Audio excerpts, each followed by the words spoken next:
Bonjour à tous, je m'appelle Victoria Vaguet-Aubert. Je suis ravie de vous accueillir sur ce webinaire sur le thème de la confiance et de la résilience. Et aujourd'hui, on a la chance de pouvoir avoir le témoignage de Pierre Fénérol, directeur régional de l'URSSAF Picardie. Bonjour Pierre. Bonjour, bonjour à tous. Alors, nous allons donc aborder ce dont quoi on va parler aujourd'hui. Donc, en fait, le but premier aujourd'hui, c'est de vous présenter donc Great Place to Work, comment donc fonctionne notre démarche, notre méthode, et de pouvoir donc poursuivre sur la thématique qu'on a choisie pour la semaine de la qualité de vie au travail, sur la confiance et la résilience, donc qui s'exprime et s'illustre si particulièrement dans la période que l'on a vécue et que l'on est en train de vivre. Et voilà, on va aussi dans un deuxième temps avoir la chance donc, de pouvoir donner la parole à l'un de nos clients, donc l'URSSAF Picardie. Et dans un troisième temps, on va pouvoir vous inviter à nous poser toutes les questions qui vous passent par la tête et on sera donc en mesure d'y répondre à la fin de ce webinaire. Donc pour commencer par l'approche de Great Place to Work, donc nous actions en fait tous nos services autour de notre mission qui est construite d'une manière très forte. Donc notre mission est de construire donc une société meilleure en aidant les organisations à devenir des Great Place to Work pour tous.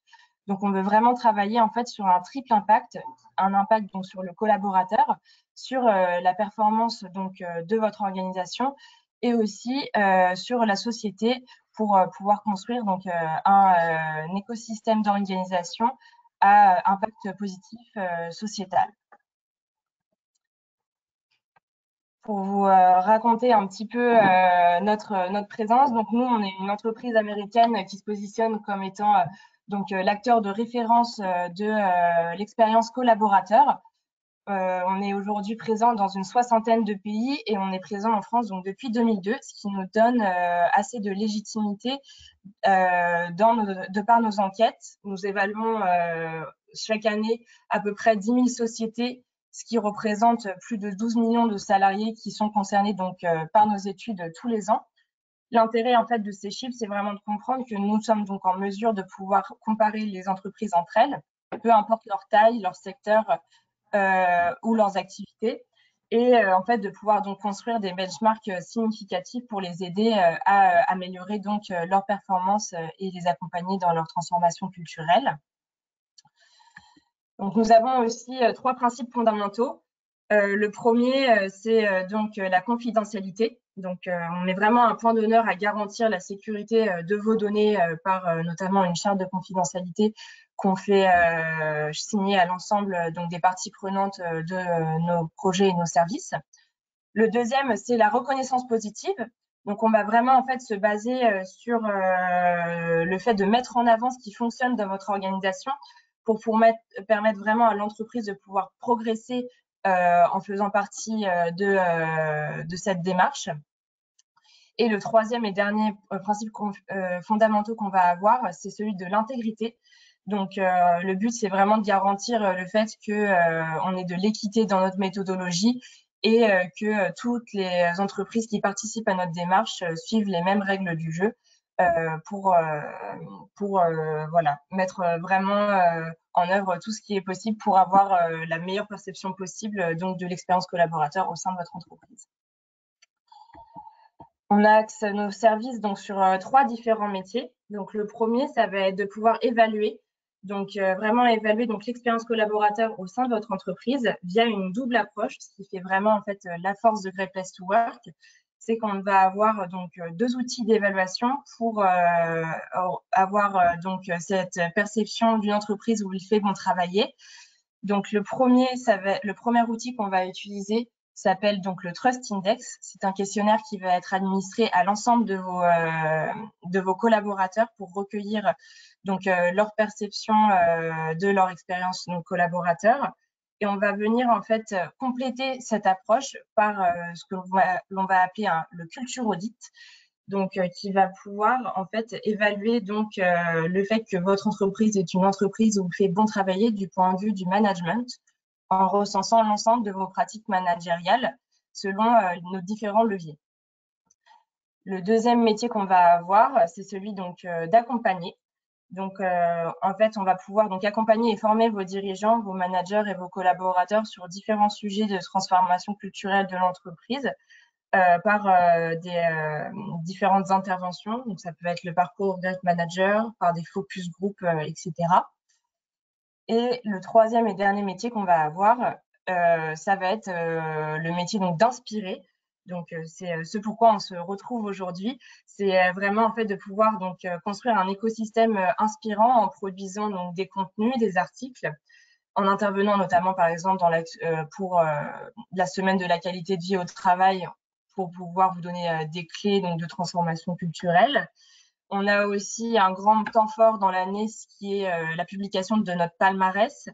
Donc, à l'issue normalement d'une cérémonie qui, pour les raisons qu'on connaît, n'a pas pu avoir lieu ce printemps, mais qui réunit donc toutes les entreprises lauréates de notre palmarès et qui bénéficient donc de grandes retombées médiatiques, ce qui permet à la fois de mettre en valeur donc vos collaborateurs et votre entreprise et de renforcer donc la marque employeur de votre entreprise. On construit donc toutes ces actions sur une conviction qui est très forte chez Great Place to Work, qui est que une Great Place to Work, une entreprise où il fait bon travailler, est construite sur la mise en mouvement vers une culture de confiance qui irrigue toutes les strates de l'organisation. Donc, cette conviction est renforcée par notre modèle qui est vraiment en fait de construire une Great Place to Work for All. Donc, en fait, on est vraiment convaincu que les valeurs portées par l'entreprise ainsi que l'efficacité du leadership créent une culture de confiance en fait qui pousse chacun à développer pleinement son potentiel en nourrissant l'innovation et la croissance financière donc de l'organisation, ce qui au final peut renforcer donc votre impact sociétal positif. Pour qu'on puisse parler de la même chose aujourd'hui sur ce thème de confiance et de résilience, on a repris donc la définition de ce qu'est la confiance pour nous chez Great Place to Work. Donc pour nous, les collaborateurs ont confiance en leur management, sont fiers de leur travail et apprécient les personnes avec lesquelles ils travaillent lorsqu'en fait ils peuvent travailler donc dans une entreprise où il fait bon travailler. Et du point de vue donc du management, la confiance peut se résumer sur le fait qu'une entreprise où l'on atteint ses objectifs, où l'on donne le meilleur de soi-même et on travaille comme une équipe, peut générer donc un climat de confiance. Pour aborder ensemble donc le deuxième thème qui est la résilience, on est reparti donc du terme physique donc de la résilience qui est que la résilience donc fait référence au métal qui reprend sa forme initiale après une déformation. Donc c'est vraiment cette image qu'on veut retenir qui illustre le sens en fait du phénomène donc psychologique qui est associé au terme résilience, qui désigne donc la capacité à rebondir après un drame ou un choc traumatisant. Donc typiquement, ça peut être la crise qui nous a tous surpris et qui nous a tous touchés ces derniers mois. Donc la résilience en fait suppose vraiment de pouvoir passer l'épreuve sans y succomber, voire d'en tirer une force nouvelle pour mieux résister aux chocs affrontés dans le futur. Donc le but c'est vraiment de voir ce qu'on a traversé et de pouvoir s'appuyer donc sur ces forces-là pour rebondir le plus rapidement possible post-crise et en tirer des enseignements. Donc voilà, pour illustrer ces deux thèmes, on a la chance donc de pouvoir avoir aujourd'hui le témoignage de Pierre, que je vais laisser donc intervenir pour nous présenter son organisation, l'URSSAF Picardie. Oui, bonjour ou bonjour à tous. Je vais vous présenter très succinctement l'URSSAF Picardie sous deux aspects. D'abord sur le réseau des URSSAF, pour expliquer ce qu'on est, ce qu'on fait, parce que vous connaissez certainement le nom, mais pas forcément toutes nos missions. Et puis après, ce qui est j'allais dire ce qui nous amène plus ici, c'est l'URSSAF en tant qu'entreprise, puisque voilà, on est une entreprise privée et donc on a aussi des choses à faire dans la démarche Great Place to Work. Alors, le réseau des URSSAF, pour aller très rapidement, d'abord, URSSAF, c'est l'Union pour le recouvrement des cotisations de sécurité sociale et d'allocation familiale. Comme ça vous permettra de souvenir que c'est deux S et un seul F voilà, pour l'écriture. Donc, les deux S, c'est bien sécurité sociale. Donc, on travaille pour reverser de l'argent, on va le voir, aux caisses d'allocation familiale, aux caisses primaires d'assurance maladie, aux CARSAT pour la retraite, notamment, mais bien d'autres. Donc, nous sommes des organismes de droit privé. avec une mission de service public. Et les URSSAF au niveau national, il y a 22 URSSAF en métropole et une dans chaque DOM, encaissent un peu moins de 500 milliards d'euros par an. Donc c'est vraiment énorme et c'est même supérieur à l'impôt sur le revenu. Donc ça explique les énormes enjeux et les énormes sommes qui sont en jeu sur le sujet. L'URSSAF est un sous-traitant, puisqu'en fait, on effectue du recouvrement, mais pour le reverser un certain nombre d'attributaires, hein, ce qu'on appelle, donc tous nos partenaires attributaires. Donc, je l'ai dit, déjà les caisses d'assurance maladie ou CAF, par exemple, mais aussi nous reversons un certain nombre de choses sur des frais de fonctionnement pour des chambres de commerce, des chambres de métier, pour la formation professionnelle des travailleurs indépendants. Voilà, donc un certain nombre d'attributaires, donc plus de 900 personnes auxquelles on reverse l'argent. Et puis, pour terminer sur ce rôle-là, expliquer qu'on a des très faibles coûts de gestion, puisque pour 100 € encaissés, on a 25 centimes seulement de coûts de gestion pour l'ensemble des organismes du réseau. Donc, c'est au niveau européen, voire même mondial, un des collecteurs les moins chers. Et c'est reconnu dans un certain nombre de rapports indépendants sur justement le coût de ce recouvrement. Alors, sur la slide suivante, on voit, pour donner aussi continuer sur la présentation des URSSAF, à quoi ça sert, puisque voilà, l'URSSAF, on dit c'est la charge, on pense souvent aux inspecteurs, on pense aux cotisations qui sont payées. Juste ce petit tableau pour voilà, dire sur 100 € qu'on redistribue immédiatement, 44 vont à la santé, donc sur tout ce qui est assurance maladie, les CEPAM, le financement des hôpitaux et autres. Et donc vous comprenez, ça fera le lien avec ce qu'on verra tout à l'heure, l'importance pendant la crise, qui était voilà, une crise sanitaire au démarrage avant de devenir aujourd'hui un peu une crise économique et sociale, l'importance voilà, de notre rôle et des besoins de reversement pour la santé. Donc 26 pour la retraite, 11 pour la famille et également 8 pour l'assurance chômage, puisque l'on encaisse aussi pour le compte de l'UNEDIC et de Pôle emploi pour reverser. Voilà, donc ça c'est pour dire à quoi servent ces cotisations au niveau national. Sur la slide suivante, peut-être du coup un zoom sur l'URSSAF Picardie en tant que telle. Donc pour l'URSSAF Picardie, donc on est resté sur les structures d'anciennes régions. On n'a pas encore, ce sera peut-être un jour, mais ce n'est pas à l'ordre du jour, fusionné sur les nouvelles régions administratives. Donc aujourd'hui, il y a 22 URSSAF en métropole, dont une URSSAF Picardie depuis 2013. Et là, je ne vais pas commenter tous les chiffres, mais voilà, on encaisse au niveau de la Picardie 5,6 milliards d'euros par an. Donc voilà, c'est beaucoup dans l'absolu, c'est peu hein, à l'échelle nationale, c'est une petite région. Nous gérons 120 000, alors ce qu'on appelle les comptes cotisants, c'est-à-dire entreprises ou travailleurs indépendants ou particuliers employeurs. Si vous employez sans passer par le CESU une femme de ménage ou avoir des cours à domicile, ben voilà, il y a des cotisations qui sont également versées à l'URSSAF. Donc à peu près 120 000 cotisants sur la région. Et puis, ce qui est souvent vu, voilà, des actions de contrôle, puisqu'on a des inspecteurs au niveau de l'URSSAF, donc qui réalisent un peu moins de 3 500 actions de contrôle par an. On accorde aussi des délais sur le recouvrement des cotisations. Voilà, donc ça, c'est juste quelques chiffres, je ne les commande pas tous, mais voilà, vous pourrez les avoir sur l'état un petit peu pour la Picardie. Et puis, dernière slide, du coup, puisque là, ça présentait les missions de l'URSSAF en tant qu'opérateur public et organisme de sécurité sociale, parce qu'on appartient au monde de sécurité sociale. Donc, vous m'entendrez sans doute là au cours de la présentation, je vais y faire attention, mais plutôt parler d'organisme plutôt que d'entreprise. Mais voilà, on est bien ça. On est aussi une entreprise. Donc, de droit privé, je le redis, on n'est pas fonctionnaire, on n'a pas un statut public, on a une mission de service public, mais avec un statut privé. Donc, on a un peu plus de 290 salariés aujourd'hui en Picardie, en CDI, et quelques CDD. Nous avons 4 implantations sur la région. Voilà. Comme nous sommes un organisme de droit privé, mais avec un statut un peu particulier, nous avons un conseil d'administration, avec un président de conseil d'administration, et c'est un conseil d'administration un petit peu particulier, puisqu'en fait, il est désigné au niveau national par les organismes, les syndicats représentatifs, donc un conseil d'administration paritaire avec 10 représentants des syndicats salariés, donc CFDT, CGT, CGC, CFTC et FO, et 10 représentants du côté employeur, donc représentants du MEDEF, de l'UDP et de la CPME, qui sont voilà, membres du conseil d'administration, et puis 4 personnalités dites qualifiées que l'on choisit pour leurs compétences particulières sur voilà, le domaine du recouvrement. Donc, un conseil d'administration. Nous sommes dans les droits privés, donc nous avons un CSE, avec pour la Picardie 13 membres titulaires du CSE, et donc toutes les procédures de consultation, de négociation qui existent dans n'importe quelle entreprise privée.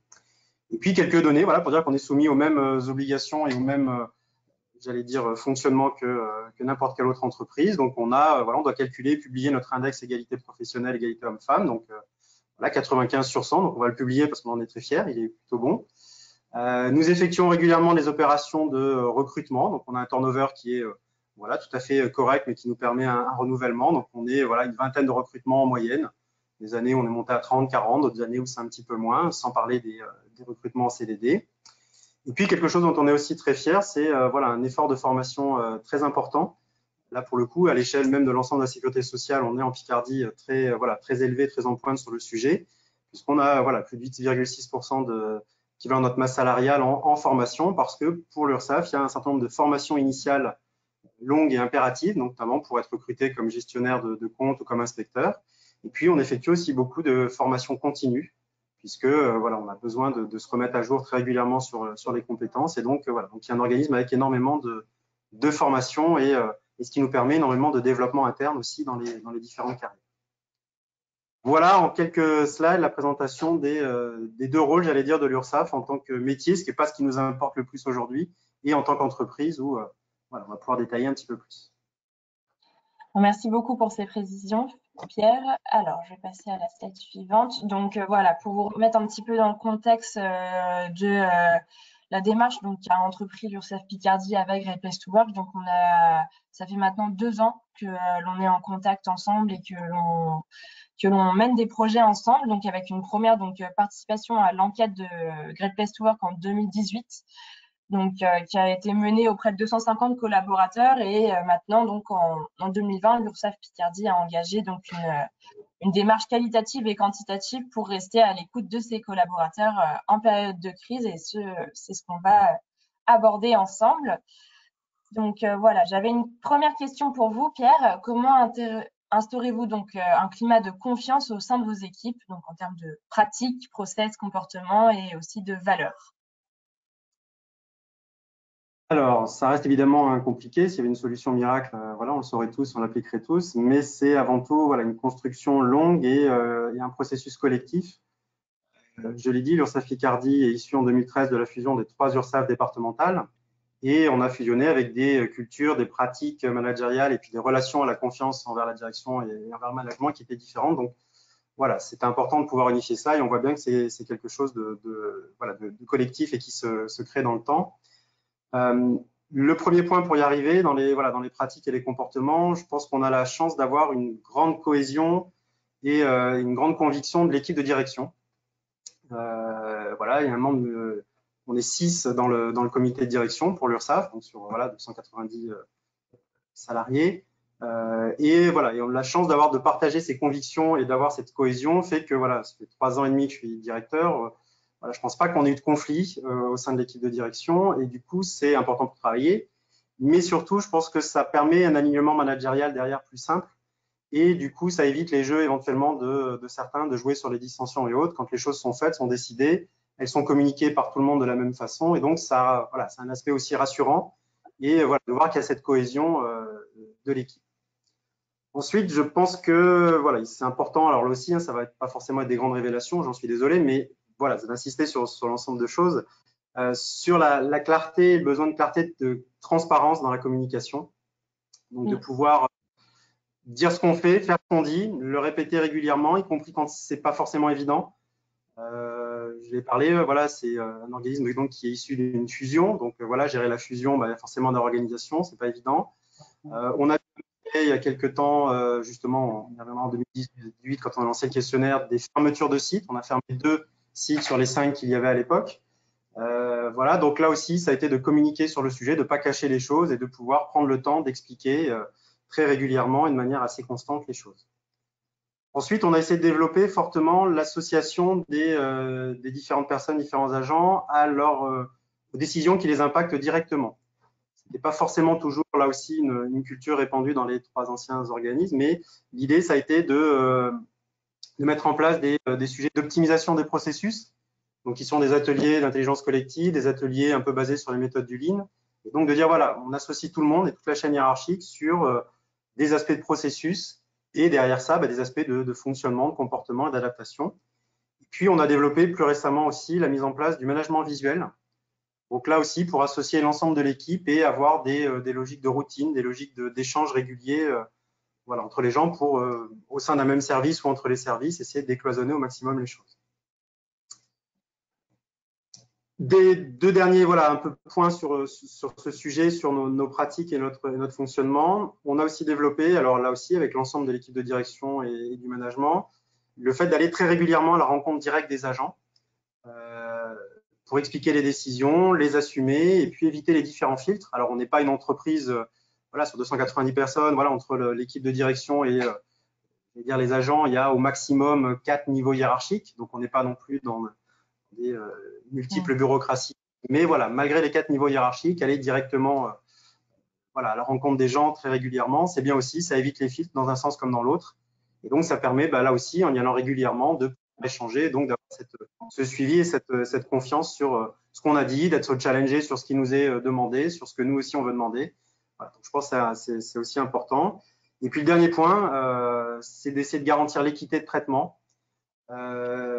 Essayer de limiter au maximum, on ne peut pas toujours le faire, mais limiter les exceptions ou les dérogations qu'on peut voilà, mettre en place pour les uns ou pour les autres, parce que ça a toujours un coût collectif supérieur à l'avantage individuel qu'on va ponctuellement avoir. Et voilà, donc on essaie de le faire. Alors, je ne dis pas qu'on arrive sur tous ces points-là à être parfait à 100%, hein, je le reconnais humblement, mais voilà, c'est au moins la ligne de conduite qu'on se donne et qu'on essaye voilà, de viser, de remettre un peu dans l'ordre des choses. Voilà, alors, on le dit, hein, je le redis encore, voilà, c'est un processus dans la durée, et donc ça nous a aidé pendant la crise d'avoir pu mettre ça en place, parce que je pense qu'on a, si on va le voir un peu après, mais du coup acquis certains réflexes et certaines, justement, confiance a priori dans certaines mesures. Et voilà, et donc on dit souvent la confiance vient en marchant, elle repart en courant.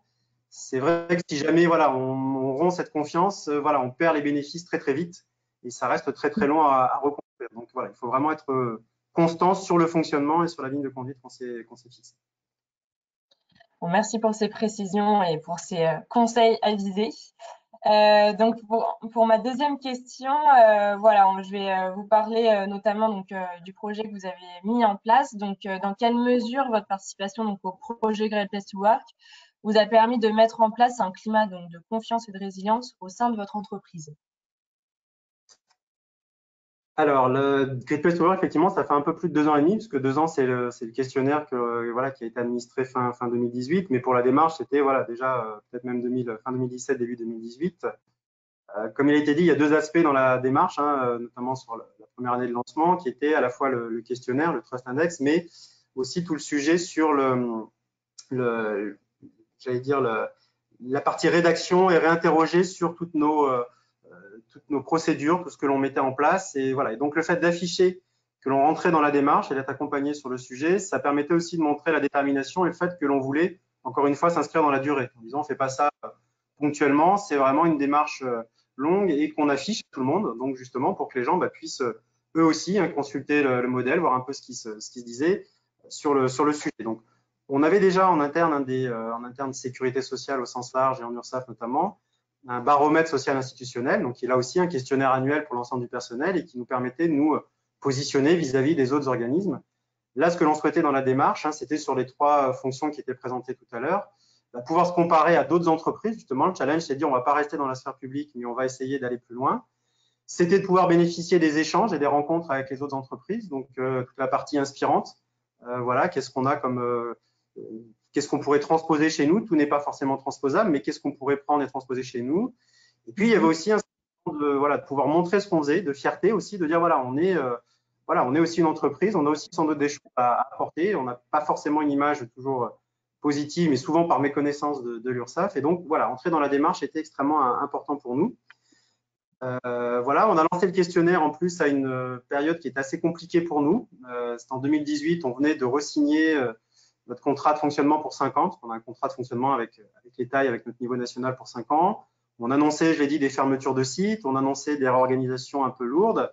Et en plus, conjoncturellement, le questionnaire est sorti juste après l'annonce des mesures d'avancement annuelles. Donc voilà, donc, le contexte n'était pas forcément le plus favorable, mais voilà, il n'y a pas toujours de bons moments. Et du coup, on s'est dit, ça nous fera une base de référence justement dans le démarrage du projet pour dire voilà d'où l'on part avec ce contexte un peu particulier. Donc, ça a été voilà, très important pour pour nous que cette démarche puisse vraiment nous prendre et nous aider. Et on a été très fortement accompagnés sur le sujet. Alors, il y a toute la partie, je l'ai dit, qui est la réalisation du dossier. Et puis, il y a le fameux Trust Index, donc le questionnaire. Et donc, là aussi, le questionnaire nous a permis, avec l'accompagnement de Great Place to Work et notamment de Céline Brault, qui nous a beaucoup aidé sur le sujet, ça a permis de confirmer certaines choses objectivement. Donc, ça aussi, c'était important. Certains points où on savait qu'il y avait des difficultés, mais là, ça permettait de vraiment les mettre en exergue et donc de pouvoir travailler, le prendre à corps. Ça nous a permis aussi de détecter des points sur lesquels on ne communiquait pas du tout, où on ne pensait pas forcément à valoriser. Et donc ça, c'est plus la comparaison avec les autres organismes où ça nous a permis de dire, bah tiens, voilà, ça aussi on le fait, ou ça on fait les choses un peu différemment, donc de bien le valoriser pour l'interne, pour l'ensemble de nos personnels, nos agents, et puis pour l'externe. Donc ça, c'était très important. Et puis, il y a eu des points où, voilà, dont on n'avait pas du tout conscience et qui sont ressortis dans les questionnaires. Donc ça aussi, c'était extrêmement intéressant. Et notamment un point qu'on a beaucoup parlé, puisque voilà, on est une entreprise, comme on l'a dit, privée, mais avec un statut voilà, public et très protecteur. Et pourtant, on s'est rendu compte que voilà, parmi nos salariés, il y avait une crainte sur des licenciements, ce qui était sans doute lié à nos sujets de réorganisation, de fermeture de site ou autre, alors qu'il n'en a jamais été question et que voilà, on n'a pas du tout fonctionné comme ça. Mais voilà, il y avait une crainte sur le sujet, sur laquelle on n'avait évidemment pas communiqué parce qu'on ne l'apercevait pas du tout.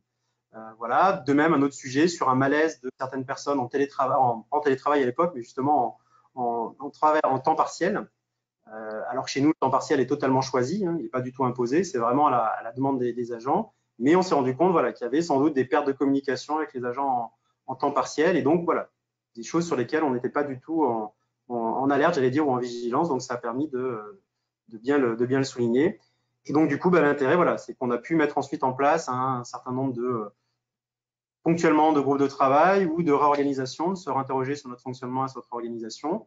Et donc, du coup, le questionnaire est en 2018. Voilà, ça fait 2 ans qu'on a travaillé directement et indirectement pour améliorer ces choses-là. Et donc, on va se relancer dans la campagne et le questionnaire cette année en 2020, parce que voilà, il faut bien 2 ans quand même entre les constats, le temps de les analyser, de les digérer, de mettre en place les actions et d'espérer, voilà, on l'espère en fin d'année, en tirer les premiers bénéfices. Voilà un peu sur l'accompagnement et sur la démarche, voilà, très utile et qu'on ne regrette pas une seconde. Super, merci beaucoup.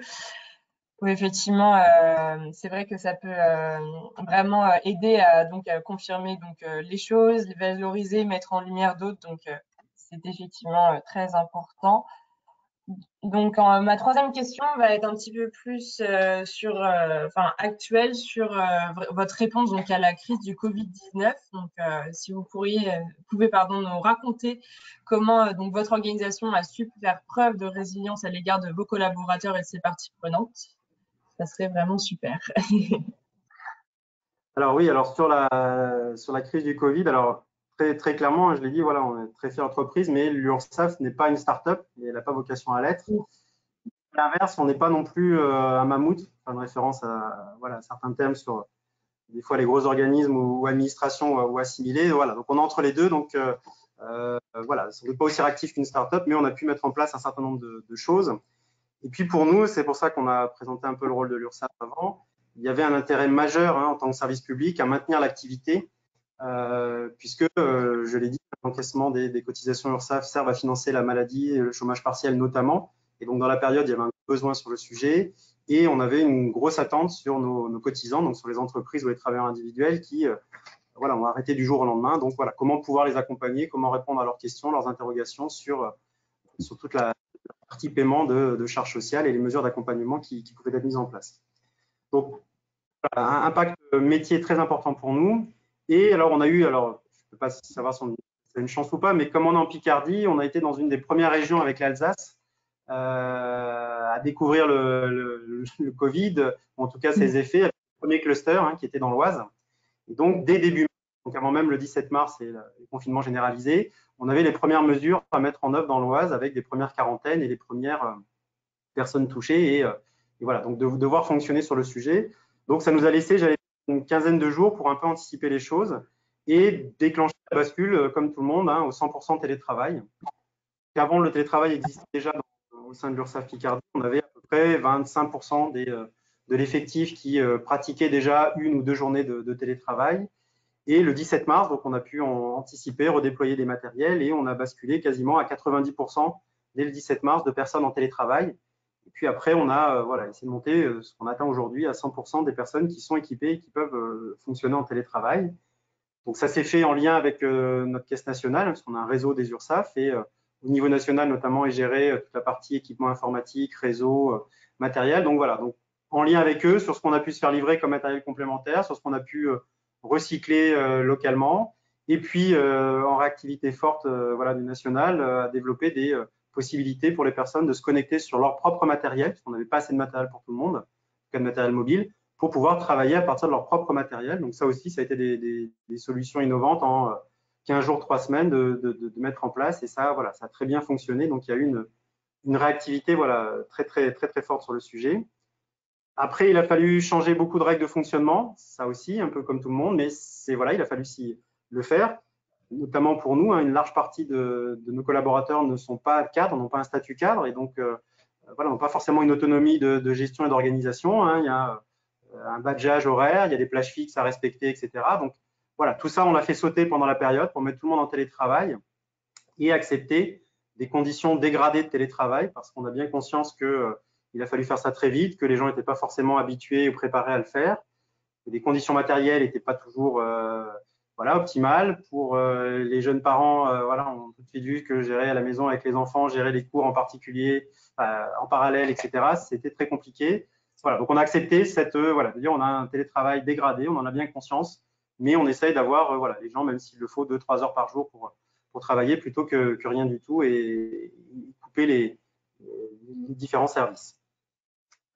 On a mis en place pour passer ça, et c'est pour ça que là, la résilience collective a été vraiment importante, parce qu'on savait bien, on se doutait bien voilà, qu'il y a des gens voilà, qu'on connaissait, on était sûr que voilà, qu'ils allaient s'adapter, qu'ils pouvaient rebondir, mais voilà, collectivement, comment est-ce que ça allait pouvoir fonctionner et marcher.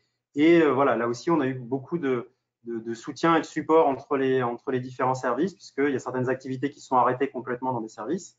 Typiquement, toutes les activités de recouvrement forcé pendant la période, de déplacement, les activités des inspecteurs, tout ça a été arrêté. Et donc, toutes ces activités qui étaient mises en sommeil ont permis voilà, de reporter les gens sur d'autres activités pour venir en aide à leurs collègues. Et donc, il y a eu beaucoup d'entraide mise en place entre les services. Et voilà, pour nos clients, on n'a pas, comme je dis, voilà, entreprise particulière, on a des cotisants, mais c'était bien ça, c'était pouvoir répondre au téléphone, pouvoir répondre aux courriels qu'on recevait, donc de répartir bien les choses. Et voilà, donc collectivement, cette résilience s'est mise en place, cette solidarité s'est mise en place très vite, avec une fierté voilà, des agents de voilà, c'est ce qui, je pense, a engagé les choses, de dire voilà, notre mission, qui est souvent voilà, faire du recouvrement, c'est pas populaire, c'est évident, mais voilà, là, ça a permis aux gens de dire bah, voilà, on montre l'URSSAF, on voit à quoi on sert, on est utile dans la période, et donc ça a voilà, beaucoup motivé les gens pour travailler sur le sujet. Et puis pour terminer, pour garantir ça, ben, on a mis en place là aussi, hein, je pense rien de révolutionnaire, mais c'est important de le faire et de mettre en œuvre, des communications régulières par différents moyens. On a multiplié les choses avec des audios, avec au démarrage de la crise et de l'activation du plan de continuité d'activité, d'envoyer des SMS aux gens, des mails sur leurs adresses personnelles pour pouvoir les tenir au courant de ce qu'il y avait à mettre en œuvre. Voilà, donc multiplier tous les canaux de communication et le faire régulièrement à tout niveau, niveau direction, niveau des managements de proximité. Et puis après, donc développer des communautés Yammer qu'on a aussi utilisées. Et puis après, puisque la crise voilà, s'est prolongée, hein, au démarrage, on était comme tout le monde, ça n'a peut-être pas duré trop longtemps. Puis quand on voit que c'est 3 mois, 2 mois complets, etc., voilà, on essaye là aussi de organiser, de réagir. Et donc de trouver aussi des espaces, et ça les managers l'ont très bien fait, de communication un peu plus légère avec leurs équipes, donc de créer des cafés virtuels, de créer des petits challenges dans les équipes, voilà, pouvoir échanger. Alors je pense qu'on n'a jamais autant échangé sur les réseaux des photos des uns et des autres, des activités, les hobbies des uns et des autres. Donc voilà, donc ça a permis là aussi de ressouder des équipes qui, paradoxalement pour certaines, et notamment entre services, ont sans doute été plus proches et sont rapprochés avec la crise, plutôt quand ils sont en présence sur les 3 sites, où on est déjà 4 sites maintenant à distance les uns des autres. Donc voilà un peu ce fonctionnement, et donc on est voilà, sur cette résilience collective. Voilà, elle a été aussi vraiment liée à ce qu'on évoquait avant sur le fait d'avoir cette communication et puis d'annoncer les choses, de dire voilà, là on ne sait pas combien de temps ça va durer, donc on dit, dès qu'on a un peu d'informations, dire ben voilà, on sait ce qui va se passer, donc eux vont reprendre, on vous demande du soutien pour telle action, et voilà, donc cette communication régulière a permis de, voilà, on l'espère, d'avoir gardé l'immense majorité des gens très actifs dans la période. Merci beaucoup pour ce partage d'actions qui sont très fédératrices et pleines de sens en cette période. J'aurais donc une dernière question pour vous avant de passer aux questions des participants. Donc, quel message souhaitez-vous faire passer aux professionnels RH présents dans cette salle virtuelle aujourd'hui? Alors, tout d'abord, voilà, c'est un message. On va bien se garder de donner des leçons aux uns et aux autres parce qu'on sait que c'est voilà, que c'est quelque chose de compliqué. Et puis, voilà, on peut partager juste voilà, notre vécu et puis beaucoup d'humilité aussi parce que voilà, on sait qu'il y a des solutions ou des organisations qui marchent très bien dans un service ou dans une entreprise et qui voilà, sont pas du tout adaptables à d'autres. Donc, voilà, on sait bien qu'on décrète pas la confiance et qu'on maîtrise pas forcément tous les facteurs. Donc, là aussi, pas encore une fois, reprendre pas d'idées forcément complètement révolutionnaires, mais par contre, essayer de vraiment d'insister dans la manière rigoureuse de les mettre en œuvre et surtout dans la durée et dans la constance sur ces principes et sur ces mesures. Donc, toujours la constance et la clarté dans la communication.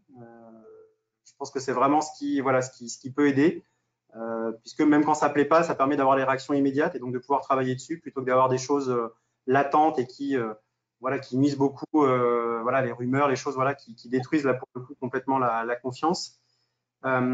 Fixer des règles claires et s'y tenir sur les moments où on peut associer les personnes, justement, je l'ai dit, à certaines décisions, et puis d'autres où les décisions voilà, sont pas discutables, et donc c'est pas la peine d'associer si on a déjà les réponses.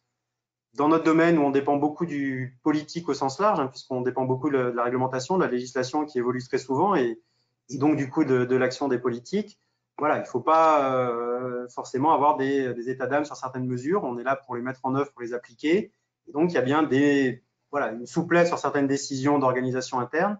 Mais par contre, il y a d'autres choses qui s'imposent à nous. Et donc, d'être très clair sur le sujet pour pas voilà, consulter quand on sait que déjà que des choses ne seront pas possibles à mettre en œuvre ou n'auront pas voilà, pas d'avenir. On revient encore une fois sur l'exemplarité voilà, nécessaire du top management. C'est-à-dire de ne pas demander aux gens des choses que l'on ne serait pas capable de mettre en place soi-même ou de s'imposer soi-même. Donc là aussi, pour entraîner l'adhésion et voilà, pour que les équipes aient confiance, voilà, il faut commencer par s'appliquer à soi-même les principes qu'on a définis. Donc là aussi, ce n'est pas toujours aussi évident que ça en a l'air, mais c'est le b.a.-ba. Si on ne fait pas ça, forcément, on s'ouvre voilà, des contestations et des remises en cause importantes. Avoir une régularité aussi sur les actions, notamment les actions de QVT. Ça aussi, c'est important et on le voit bien pour garder la confiance et éviter de faire peut-être des grands coups et des grandes actions, mais qui resteraient ponctuelles et qui apparaîtraient des fois un peu gadget. Donc peut-être avoir des choses moins spectaculaires, mais très régulières et plus constantes. Donc animer régulièrement les choses et entretenir ça au quotidien plutôt que d'avoir voilà, des grands messes. Alors ça veut dire qu'il ne faut pas des grands messes, mais s'il n'y a que les grands messes et qu'il n'y a pas forcément de suite, ça, voilà, forcément, ça ne marche pas et c'est logique d'ailleurs, c'est normal. Mais voilà, ça peut au contraire dire voilà, on a des grands projets, puis on n'a pas les moyens de nos ambitions et du coup, recréer du ressenti qui serait pas bon. Et puis là aussi, peut-être le dernier point, et puis on l'a pu expérimenter pendant la crise, c'est toujours, j'ai dit, voilà, d'avoir une consultation directe et d'avoir une forte réactivité sur les attentes et une forte réponse sur les interrogations ou les signaux qui nous sont envoyés par les agents. Pendant la crise, on a eu justement le cas. Alors la crise n'a pas forcément créé des choses, mais elle en a révélé ou elle a accentué des choses voilà, qu'on avait un petit peu avant. Notamment, on avait un cas sur une difficulté sur un manager, une difficulté de manager avec ses équipes. Donc, on avait déjà quelques alertes, quelques signaux avant la crise. Pendant le télétravail et pendant le travail à distance, ça s'est amplifié parce que voilà, quelqu'un qui ne communiquait pas forcément déjà sur site, à distance, ça a été plus compliqué, a perdu un peu l'équipe. Et voilà, et donc du coup, là, on a eu beaucoup de signaux et d'alertes de l'équipe pour voilà, et la confiance était en train de se perdre vis-à-vis de justement du top management et de la direction, puisqu'on disait voilà, on fait remonter des choses, mais il se passe rien, il n'y a rien qui bouge, etc. Et donc, il a fallu, dans le cas présent, pendant la période et à la fin du confinement, voilà, mettre fin aux fonctions de la personne en tant que manager pour voilà, montrer bien à l'équipe qu'on avait entendu les signaux, qu'on avait bien compris qu'il y avait un malaise et une difficulté importante et donc voilà, pouvoir réagir et donner un signal qu'on a bien entendu et qu'on réagit sur le sujet et voilà, sinon on perdait la confiance de l'équipe et donc ça nous a paru vraiment important et prioritaire. Voilà, voilà, peut-être un peu en résumé le vécu, plutôt des enseignements, mais voilà, plutôt le vécu et ce qu'on essaye de mettre en place et comme je le redis encore humblement avec l'équipe de direction, avec l'ensemble des managers, voilà, il y a des principes et après dans la réalité, voilà, il faut essayer de décliner, d'adapter, mais je l'ai dit, essayons d'éviter la multiplication des exceptions parce qu'après, ça nuit vraiment trop au fonctionnement. Complètement. Tout à fait d'accord avec vous. Merci beaucoup pour ce retour d'expérience et pour toute l'explication de ces pratiques. Donc, au niveau de mes questions, voilà, j'ai fini. Donc là, pour le coup, je vais inviter tous les participants à nous envoyer donc les questions dans le chat. J'en ai une première. Donc tout d'abord, donc bonjour, bravo pour donc vos pratiques innovantes et cela nous donne une image donc positive de l'URSSAF. Est-ce que grâce à cette démarche, vos collaborateurs sont plus ambassadeurs de l'URSSAF et sont fiers de savoir qu'ils travaillent au sein de l'URSSAF? Alors, oui, je le pense. Alors, on le vérifiera encore cette année avec le questionnaire, mais c'était déjà un point important du premier questionnaire. C'est vrai que je l'ai dit, voilà, tous les salariés n'avaient pas forcément, alors étaient peut-être fiers de leur métier interne, mais ne le criaient pas forcément sur les toits. Et voilà, et puis nous-mêmes, à titre personnel, je vais dire, voilà, j'ai des artisans et commerçants dans la famille, profession libérale, voilà, dès qu'on a l'URSSAF, ça fait toujours réagir et ça anime pas mal les réunions.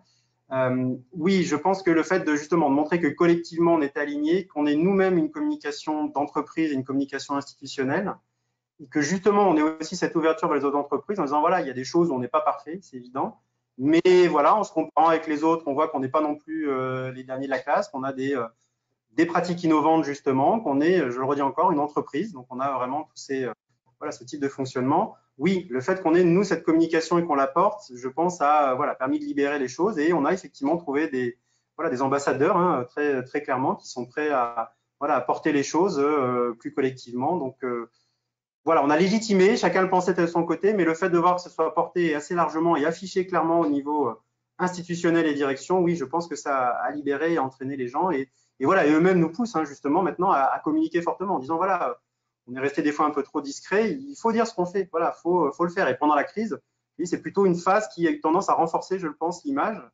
Donc voilà, donc on va aussi continuer sur cette tendance-là. Super. Merci pour votre réponse.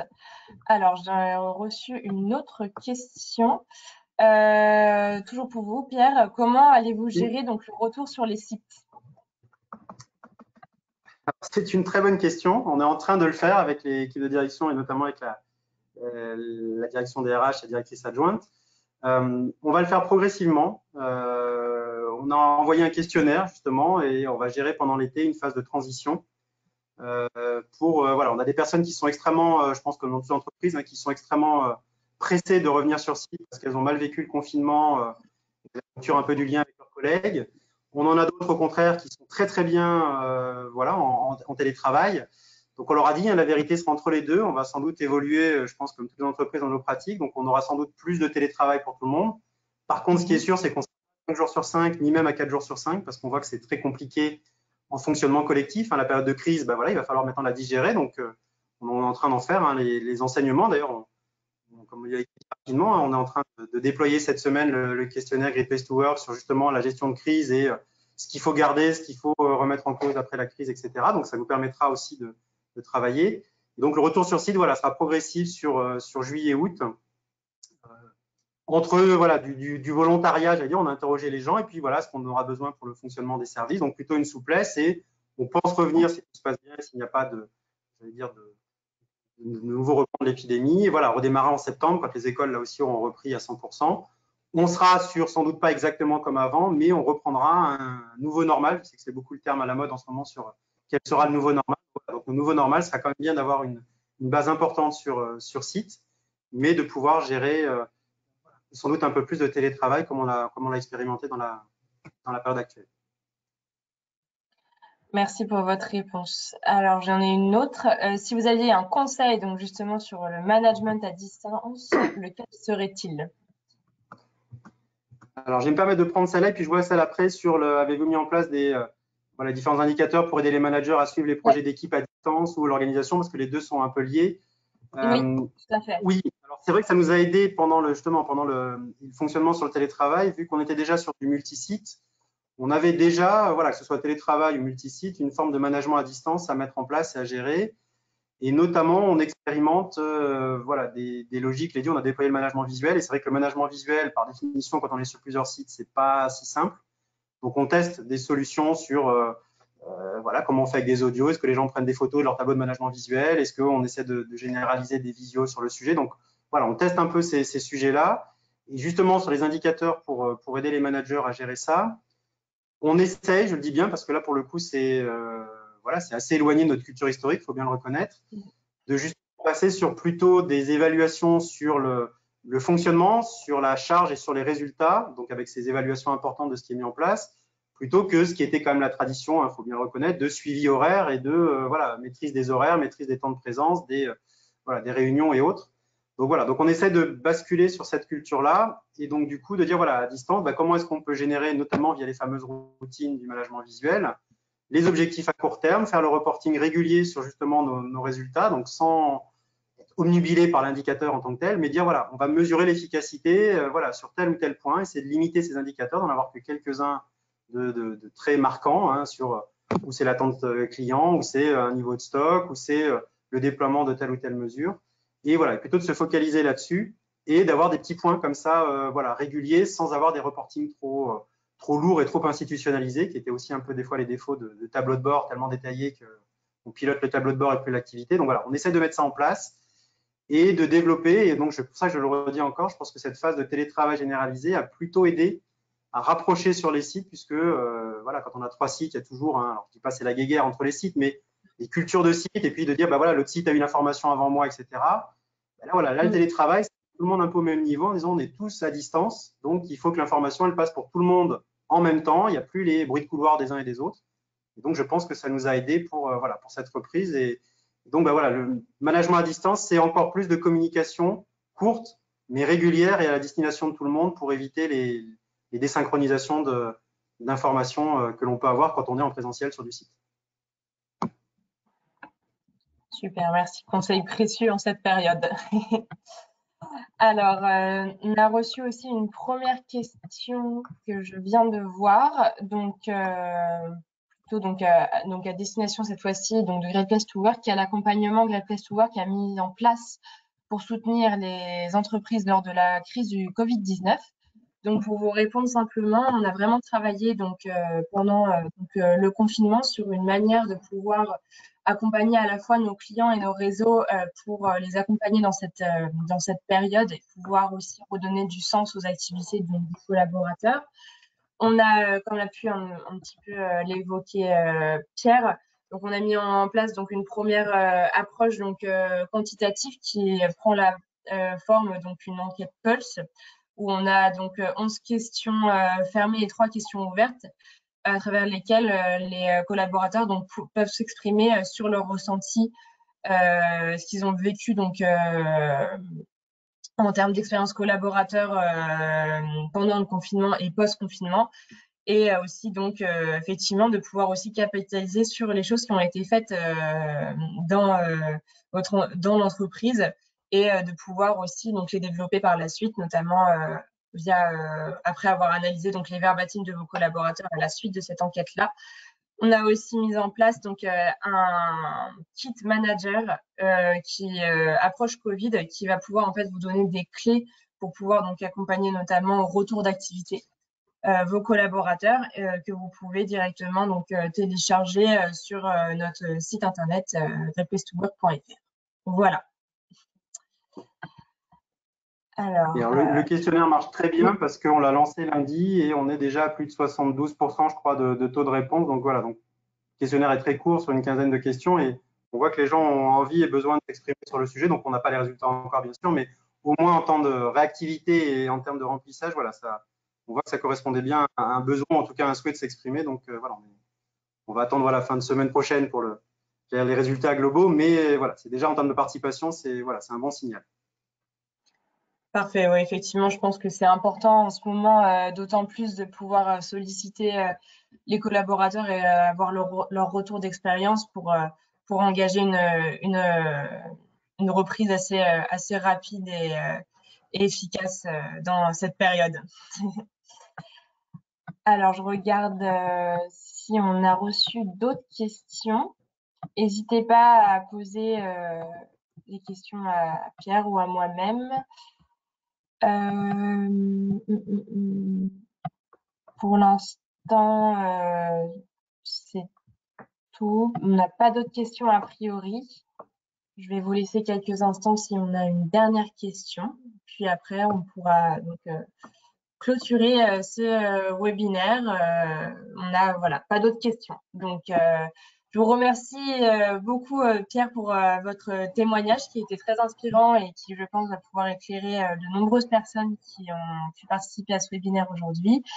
Et n'hésitez pas donc à nous contacter pour si vous avez des questions ou si vous voulez qu'on puisse voilà, éclaircir des points ensemble sur le thème qu'on a abordé aujourd'hui. On est là pour répondre avec plaisir. Je vous souhaite une très bonne journée.